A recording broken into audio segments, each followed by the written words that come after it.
Welcome everyone back to Bounce Off a SlamBall podcast. I am joined by Tony Feudo. He is a part of OddsJam, an online resource for sports betting news, advice, statistics, and video content creation. He's the host of Midnight Munchies on YouTube. He's a fan of the Portland Trail Blazers, so when taking his advice, listen to his head, not his heart. And he's also aiming to be the #1 betting analyst for the sport of SlamBall. Tony, how are you doing? I'm doing great, Sam. Thank you so much for having me. Super excited. It is game week. It is game week. Was this Trailblazers slight too much? No. So actually, one of my best friends was the head coach for the Blazers Summer League team this year. So he's one of Chauncey Billups' head assistants. He was on Luke Walton's staff for the Lakers and then also for the Kings. And I played high school basketball with him in Amherst, Massachusetts. So he actually got the head coach in the rank for the first time this summer league for the Blazers, so I was definitely cheering for them the last couple of weeks. Awesome. Now that the excitement of that's over, like you say, we're now in Slam Ball week. We're recording this on Monday night. It's coming out on Wednesday, which means there's 2 days until the season begins with 6 games on opening night. The schedule for Slam Ball this season is 2 sets of mini tournaments, which means 2 games followed by the winners of those games playing each other, and it's separated by time slots. So you get 4 teams in the first half, and another 4 teams in the second half. But this Friday is the first set of games, and we couldn't be more excited. Yeah, I'm super pumped, man. I mean, ESPN taking it. It's kind of like the XFL. I mean, a league coming from nowhere, trying to become something, and then with all this media coverage and us trying to help out as well, I think the sky's the limit for Slam Ball. So were you a fan of the sport earlier on? Like, have you watched the seasons from 2002 and stuff like that? Or are you totally brand new to this? Oh, no, absolutely, man. I'm a huge fan of the original 02-03 Spike TV days. It's actually funny. I mean, for the last 10 years or so, I just joke with my buddies every month or so, like, hey, is Slam Ball ever going to come back? Hey, I would love to see Slam Ball these days with all these athletes and the new age of athleticism and jumping that we've got and technology for these trampolines and these courts. So I think we're in for a great ride, and I've been with them since day one. Who was your team back in the day? Did you have do you remember who you were supporting back then? No, so I was 10 when the league started, so I didn't really have a team. I was just more of a fan of the sport. I mean, obviously the mob were dominant and we're taking over the league, but I was just more of a fan of turning it on late at night. It always seemed to be on super late, and I was very young, so it was just a fun sport to watch. And I never really dug into a team, just more of a fan of every player and the plays. Wonderful. Well, we will talk about the mob at some point because they're in a very interesting position, being the betting odds favorite to win. But I don't know if odds makers are looking at the full picture of the sport and what the mob's success in the past actually shows us about Slam Ball and about them as a team. But we can get into that. What team are you rooting for just now? It doesn't need to be the team that you're betting to win. Just what team have you gravitated towards? Is like, these are my guys. This is who I'm with for this season. Well, I mean, as a sports bettor and a gambler, I usually cheer for the teams that I put the money on. Okay. And we can, if you want me to give you my my championship pick now, I can. But I've got definitely a team that I'm looking at to take home the title, and they're not the mob. They don't have the highest odds. No, I mean, why you wouldn't take those odds? You want the better line, right? So right. Who is it you've set your mind on? Right. So you're looking for some value. And I'm setting my mind on the slashers this year. They're at plus 550 on Bovada right now, plus 500 on BetUS. So that's a better line on Bovada. That means if you put $100 down on the slashers to win the championship, you'll bring back 550 compared to BetUS, where it would be you bring back 500. So an extra $50 there on Bovada. But I love Tony Crosby the second, man. I mean, joining the slashers from former Grand Canyon University track star, one of the shortest guys in the league, but easily one of the biggest jumpers. And I think he could lead them along with Amir Smith, one of the better stoppers in the league, 6'7" defender, played D1 basketball. So I'm of the mindset that, I know Tony Crosby didn't play, but I'm of the mindset that basketball players and former basketball players might have a bigger edge in this sport than, say, football or hockey or track.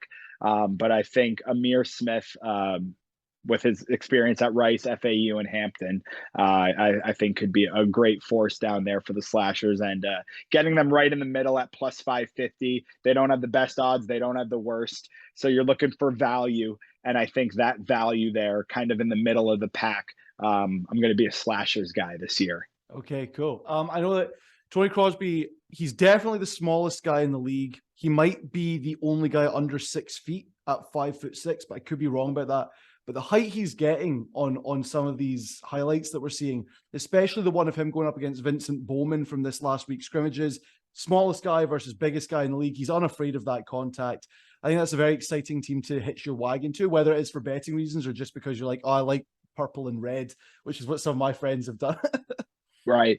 And actually, I mean, Kevin Stapleton, their head coach, he coached the Slashers to the championship in 08. So, I mean, experience there, with value and experience on the court. And just, I mean, the excitement from Tony Crosby, I think, can help propel a team to at least another win or two when maybe they don't have the best basketball players per se. So you talked about there that your personal opinion is that basketball players are going to be the best at adapting to this sport. Is there some concern from setting betting lines in terms of all of these players are brand new to the sport? There are no returnees from previous seasons. Yes, there are in coaching roles, but none of the people we're going to see on the floor have ever played the sport before.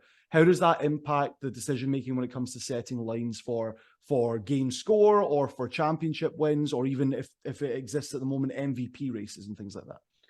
Sure. So there's only a couple odds that are available right now, and we can go through all of the ones that I've seen so far in a bit. But the most important thing to remember when discussing opening lines, even though it's a new sport, it's just a jumping off point. It serves as a starting place for kind of professional bettors to throw their 2 cents in, because what a sportsbook's trying to do is get as even play between both sides as they can. So they're going to set a line at what they think. For example, like maybe they think for some reason the Mob is the best team, but they're putting it out there to see what we think as people who've watched SlamBall before and are excited to bet on SlamBall, and know some of these players, like know some of these their experiences and what they've done in the past. But there's nobody smarter than the people setting the lines, which is why at OddsJam, what we do is compare and contrast and see which price we can get at the best book. So seeing that there's only a couple books right now that have the futures odds out, and only one, I think, BetUS, that has props out that we can go over as well. But we're just comparing and seeing which one we can get at the best value. And then the sports book will adjust once they see money coming in. So if they have a respected bettor who's a big basketball or NFL or NBA bettor, and they come in and say, hey, I'm going to put $2,000 on the Ozone at plus 700. The sportsbooks guys are going to look at each other and say, what does this guy know about the Ozone? Yeah. And we might change them to plus 650. Once they see the money come in from a respected bettor that they like, or they might see money come in on the Mob, and then they stand pat because the Mob is already the favorite. So books are always adjusting to what the public, but more the sharp bettors, which are the people that bet the most money. They're looking for those bets that are coming in on these plays that are hundreds and thousands of dollars, not the $5 on the Mob and the $25 on the RAF at plus 800. But you can bet if they set this opening line, which is what they think as bookmakers, they set the odds to their knowledge just to see what the return will come. If somebody comes in and says, hey, the Slashers at plus 550, here's $5,000 on them, I bet the Slashers will jump ahead of Buzzsaw and Rumble, and they'll lose some value because somebody took them at a better price. But that doesn't impact the person who took it at a better price. They're standing correct. They get it at that. Whatever you bet it at, that's why sports betting is so fun, because it's a constant moving market 24/7. It doesn't close down like the stock market or anything like that. But if, for example, for baseball tonight in America, there's already lines that are probably going to come out for tomorrow.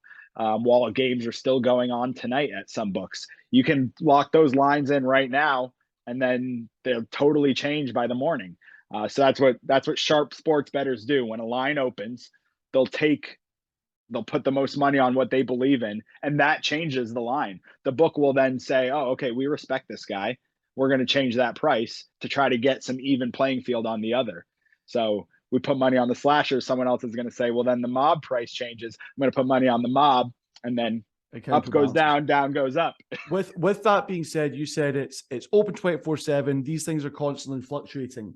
But since the new season was announced, the team names came out and the rosters were announced, the odds for championship win in SlamBall have stayed pretty firm, okay? To run through them very quickly, most places have got it set like this. The order doesn't seem to change very much, but as you said, maybe the numbers do a little bit. Mob in first place right now at plus 300, then the Rumble at plus 400, Buzzsaw, Slashers, and Griffins all at plus 500, then the Lava and Ozone at a plus 700, and the Wrath, the team I have stupidly picked, are at plus 800. They're seen as the least likely to win the championship. So that's not really changed since the season was announced, since the teams were announced. Why do you think there's not been that change when, to those of us that are really paying attention to it, there has been quite a lot of small changes here and there in the sport itself? I think it's just because there hasn't been too much action, honestly. There needs to be betting action for lines to change. Sports books will adapt, obviously. Like, say, for example, a quarterback in the NFL goes down and is injured. They'll change that line because they're expecting the change in pricing and people to place bets. But I just don't think there's enough action right now and interest in the betting angle for the lines to change. Now, I know it's pretty much the same order on Bovada, but just to give you an example of comparing odds and how you can make money in betting, the Rumble are plus 450 and on Bovada, and they're plus 400 on BetUS, and then the next ones are plus 550 on Bovada. So you're getting the Rumble at a totally different price on one book than you are on the others. Same with Buzzsaw, Slashers, and Griffins. And then the Wrath are plus 700 on Bovada. So if you, as a Wrath fan, think the Wrath can win the title, which why not? I mean, like you said, they're all new. And after one game, the Wrath could win and go to plus 5 or plus 400. The odds could be cut completely in half. But you would want to bet on the Wrath now at plus 800 on BetUS compared to the plus 700 on Bovada. And I just don't think the books have adjusted and known much about these lineup changes really, and seen enough action from profitable sports bettors to adjust any of these lines until they actually see some real action.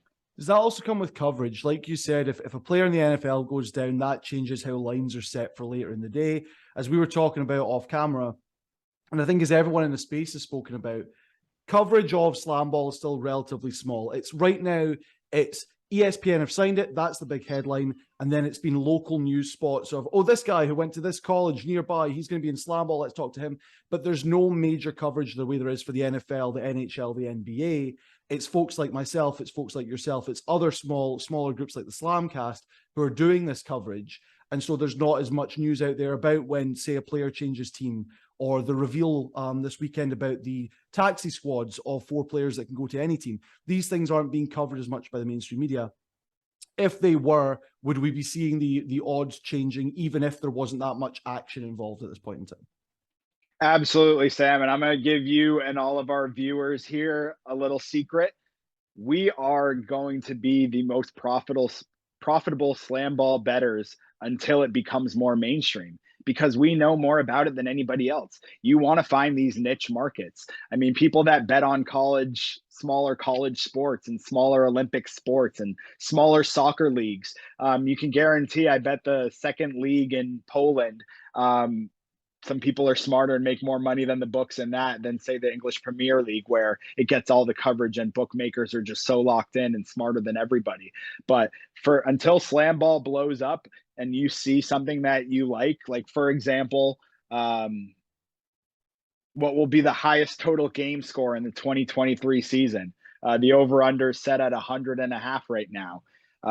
That probably will change after one game, once the books and people start seeing these scores. But if you off the top of your head can say, oh, there were 36 games in 2008, there were 12 games where more than 100 points were scored, which I just have that written down. And the highest scoring game nearly breached 140 points. So if you're seeing that, you're going to want to take that over 100.5 right now, before it changes. But people that don't look into it and don't know the history of the sport might not know that. So the people that, but while it's still a niche sport and it's not so mainstream, you'll definitely see better betting opportunities for people like us that know the sport. Once it becomes more mainstream, then people can say, oh, the mob's best player's out, we're taking the Gryphons tonight. Right. Or something like that. But if you know that the taxi squad guy might be better than the starting player right here, and he might play tonight. Some people might not know that, so you can take that and run with it and take it to the bank. With that being said, we talk about the Mob being the favorites right now this season. They are the winningest team in league history, the winningest franchise with the winningest coach. They've won 3 championships out of 5 seasons is how it's listed for SlamBall. The math doesn't quite work out there because there's an additional 6th season that they don't talk about as much, which was the first Mob title win, the 2009 Powerade Challenge. All 3 of their championship wins have come in seasons where the league was much smaller. They were still playing a comparable number of games, but it was only 4 teams involved instead of 8. Is that something that's just being totally overlooked by odds makers, or is it more a case of it doesn't matter how they won the championships, they've won the championships, and the coaching staff is still the same, and they're going to put the same energy and the same attitude towards this new team that they did to the old ones? What you just said is why the Mob are the favorites in Vegas sports books right now, and across online, is because of the coaching history and the pedigree of the championships, and because, like I said, the opening line that they're setting is to get action. So they're going to say, who do we think everybody else is going to think is the favorite to win the title? Obviously, people are going to go for the Mob because of the reasons that you just said. So a brand new team that just got created, unless they have, say, the number 1, 2, and 3 pick in the draft, and maybe there's some other things going on, and they got the head coach who used to win a championship, but that doesn't exist in this league. So you're pretty much going off of the history of the trophies, the coaching staff, and expecting the public and the sharps to take them. That's the most important thing that's moving these lines, is the people betting it. It's not just the sports books waking up in the morning and saying, hey, today I think the slashers are better than the Mob. They're only changing lines when they're getting money on one side. So with that being said, my novice understanding of it was every single team is a plus. Every single team, they're not totally confident on who's going to win. And in my mind, that's a reflection of the unknown. We don't know what this new league is going to be. We don't know who's going to succeed and who's going to fail. But it sounds like you're saying the reason that these are every team's got favorable odds for the better right now. That's more just a case of they want to get more bets in so they can understand the sport a little bit more. Is that more accurate? Well, yeah, no, what you said originally is more accurate. Everybody's at plus money because nobody knows. Right. So plus money means that there's value in it. It means that you bet a smaller amount to win a bigger amount. So, for example, like I said, the prop bet that's on Bet US right now, that what will be the highest total game score in the 2023 season, the over 100.5 is favorited at minus 130, which means you have to bet $130 to win 100, not the other way around. So you actually have to bet more money since it's a favorited outcome. And then the under 100.5 is at minus 110 odds, which means you have to bet 110 to win 100, or bet 11 to win 10. So, for example, since it's a more favorited outcome, they think that's going to happen, but they're waiting to see where the action comes from us. And then that will help move the line to maybe minus 125 or minus 135, or it might change from 100.5 to 101.5. And in any sport, 1 and 2 points is huge, especially when you're gambling. You can lose by the hook, which is what we call it, by the half point all the time. It could be a 101 point total, and then if you bet the over, you won by half a point. Like you say, it's the unknown, but the unknown will become known when the bettors who understand the sport a little bit better get involved. Okay. Yep. When it comes to the betting options themselves, you've talked about championship wins. We've talked about over/under on score. What other sort of bets can we expect at this point in time? Sure. So the only prop bets that I've seen right now are on BetUS. So they're not on Bovada yet or Bet Online, which is what I've seen. But I'm thinking in a couple months, man, we're going to be seeing DraftKings and FanDuel and all these major books getting on SlamBall. But right now, it's only on BetUS. It's called entertainment, so it's not even really under a sport. It's more under the entertainment. So if you look under entertainment, do you think that the reason for that is because it's a sport where all of the teams are owned by the league? It's not like traditional sports where all the teams are individually owned with their own goals. It's more of a we are all under the same umbrella thing. I'm not sure if that's the reason because of the ownership, which is an interesting way to put it. I think it's just because of the fact that these books don't look at it as a real sport yet. I don't think they really respect it yet. I think they think of it more as a fun game because it used to be a show, and the owner of the creator of the sport used to say it was a show. I mean, it was a recorded show, and now it's going to be a live sporting event, which I think once more people start betting on it, it will move into the sports section of these betting pages. But right now on BetUS, these totals and these odds and all these props that I've seen, which I'll go over right now, are only under the entertainment section instead of the sports section. What do you think the all of these options are going to look like by the time the league even starts? Are we going to see massive shifts in the next, as I say, we're recording this on Monday, it'll come out on Wednesday. In the next 4 days, do you think there's going to be massive shifts? Because again, the league's health and safety protocols only came out over the weekend. Unless you're someone in the know, the official rule book hasn't come out yet. There's certain things that you could do in 2008. Certain things you could do in 2016, the last China series, that you can't do in this season today. And the general public, the odds makers, even the fans who are invested in the sport and want to make bets, they don't even know about these things yet. Do you think that as more of that information comes out, as we approach the start date, everything's going to change, everything's going to flip on its head? I don't think any of the lines are going to change too much before opening night. But I think after the first game, everything's going to change, because then all of us are going to have all of this new data and information on how the new sport is played. I mean, we're all pretty much just going over some statistical data from the past. I'm not quite sure how they got some of these numbers that we'll go over. Like, I'm not quite sure why they set the over-under at 100.5 when 12 of the 36 games, which is a third of them, went over that. The lowest score here, the lowest total prop that I'm seeing here on BetUS is an over/under of 74.5. The over 74.5 favored it at -130, and the under 74.5 is at -110. But in the 36 game sample size from 2008, the lowest scoring game was between the Hombres and the Bouncers, and that was 41-35 for a total of 76 points. So even a low scoring SlamBall game finished with more than 74 points. You can kind of, like I said, I mean, you can go either way, which is why they're trying to get us to jump in to change that line and show where the value is. But the highest score by one team in the 2023 season, it's over 63 and under 63.5. Both of those are at -110 evenly. So if you've got some inside information on if you think one team can score 64 points, it's at even odds, whether you like the over or the under right now. But let's see, in 2008, there were 7 teams to score a minimum of 64 points. So there should definitely be at least one team that finishes with at least 65 in a game, you'd think, in this new age with all these athletes. And I think scoring is going to be up. I think defense might win championships, kind of like in every sport, because if you can't put the ball in the hoop, you're not going to win. But I think that the scoring should definitely be up. And we might even see a team put up 70 points this year, which would be pretty cool. That's never been done before. So I think that would be fun. Especially when you consider, again, new rules that have been brought into the sport, that looking at some of the other sites that give odds information, No one's mentioned the inclusion of a 4-point line, which is going to exist this season.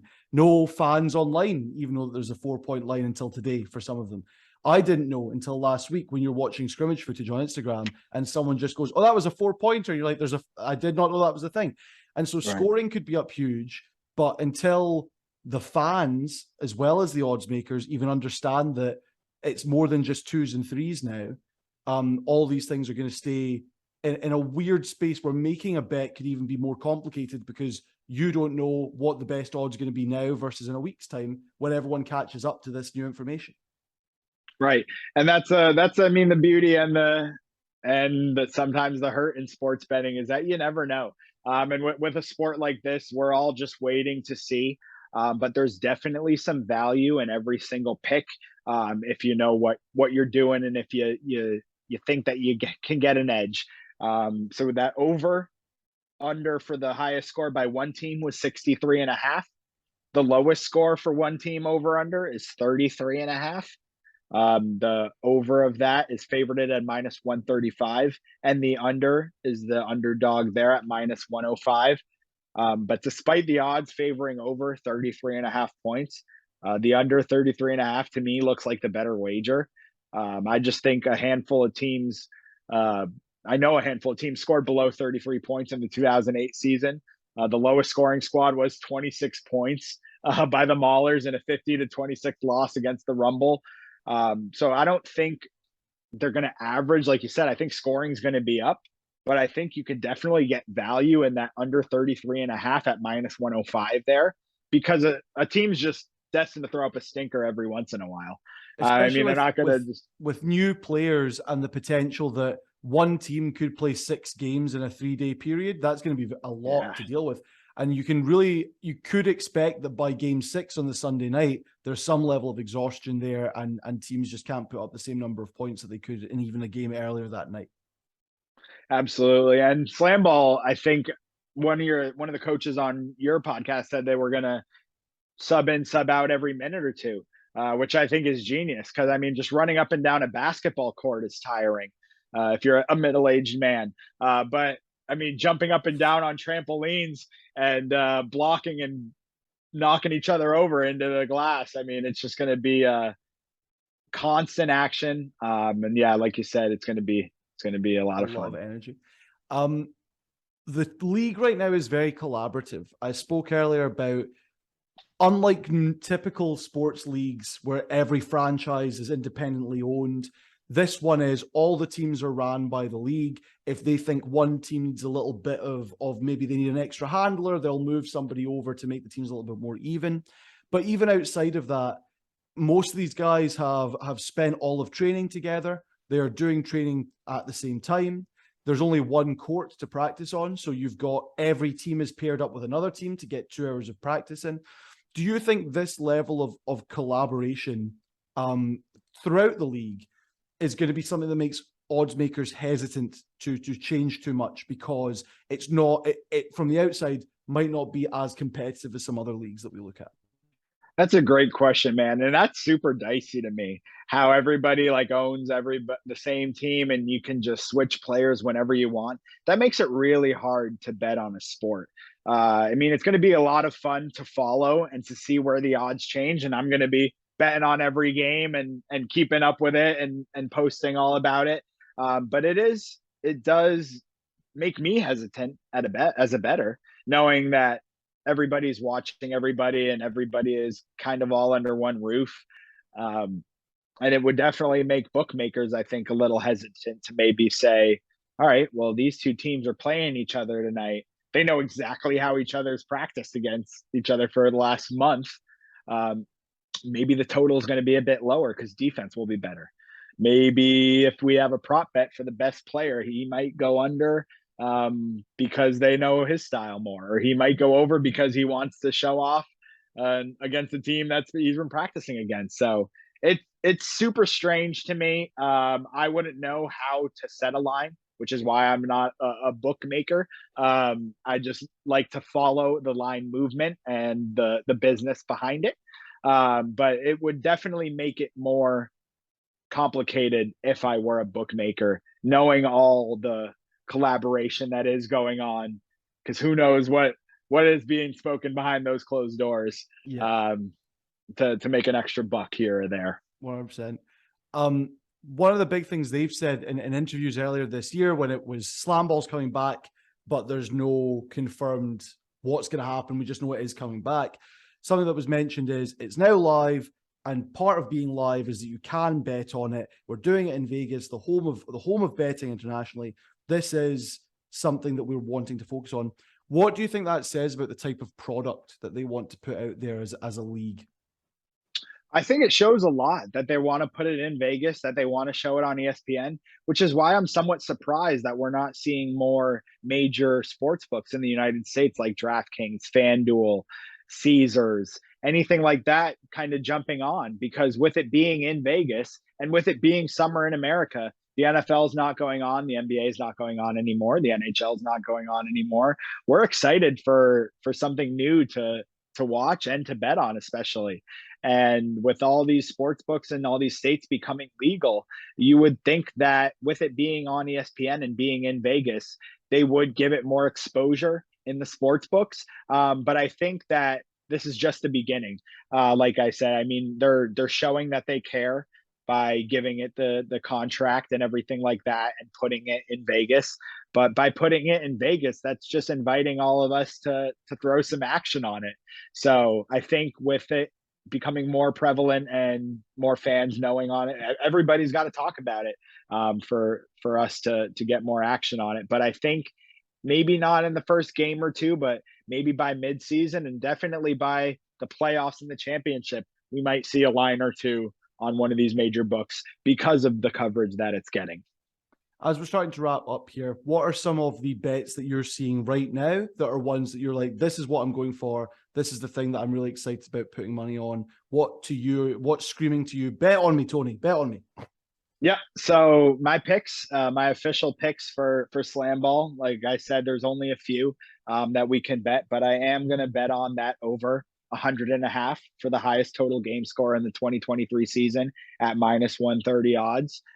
So what I do when I bet a favorite is I bet the value to win. So if you're a $10 bettor, you would bet $13 to win 10. If you're a $100 bettor, you would bet 130 to win 100. So I definitely think that one team, it has to be one, will score 101 points or more this year. So that is one of my official picks for the SlamBall season. Is that single team score or is that total game score? The 101 total game score. Perfect. So both teams combined. So yeah, the highest total game score in the 2023 season. So I definitely think combined it'll be 101.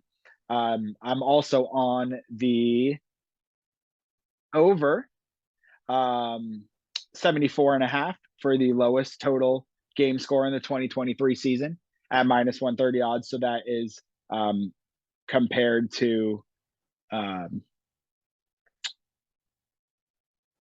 sorry, I lost my train of thought there. You're fine.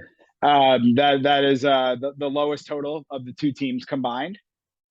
And then the highest score by one team, I've got the over 63.5 at -110. And then the lowest score by one team, I've got the under 33.5 at -105. And then, like I said, my SlamBall Championship prediction, I like the slashers at +550 on Bovada. You can get them at +500 on BetUS if that's only available to you. But comparing odds, you can make $50 more betting on Bovada. And is that so? Slashers is your betting pick. Are they also just as a fan? That's the team that you're interested in. More as a fan, I'm just interested in seeing all of the games. I don't have any emotional background with any of the teams, but since my money will be behind the slashers, every game or two, I'll just root for them a little bit more. But in all the other games, I'm just going to be looking for the best value and the best action. I hope these books, once the game day or the day before, they'll come out with actual game day lines. So expect them to be pretty even to start, and even is at +100. So you'll see most teams around -110, -120, +110, +120. And if you see a team that you think is better than the other one through all of our research and podcast listening, jump on them early, because like I said, with this niche market and this new sport, the earlier you get in before everybody else, the more money you'll make. Perfect. And then my last question is, what is it about SlamBall, or why, I should say, have you decided that you want to aim to be the #1 betting analyst for this essentially new sport, this new league? Because there isn't one. I haven't seen any betting analyst for SlamBall, and it's a brand new sport. And I figured, why not start from the top? I mean, I think I know just as much as any other normal fan. Like, I'm just a normal guy who knows a lot about sports books and bookmaking and the way odds are set and lines move. And I think that with my knowledge in that background and with my knowledge with the SlamBall background, I'm just a freelancer, but why not follow me along and we'll go for the ride together. That's the attitude I want to hear, because that's how I feel about making content about it. Thank you so much, Tony, for joining us here this evening on Bounce Off. Where can people find you if they're looking for more of your great betting suggestions, opinions, and insight? Well, thanks for having me, Sam. You can follow me on Twitter at OJTFeuds. I'll be posting all of my picks for the days and all sports, and definitely all betting opportunities for SlamBall. Wonderful. And thank you for listening or watching. Have a wonderful rest of your day. SlamBall returns in 2 days on ESPN, July 21st.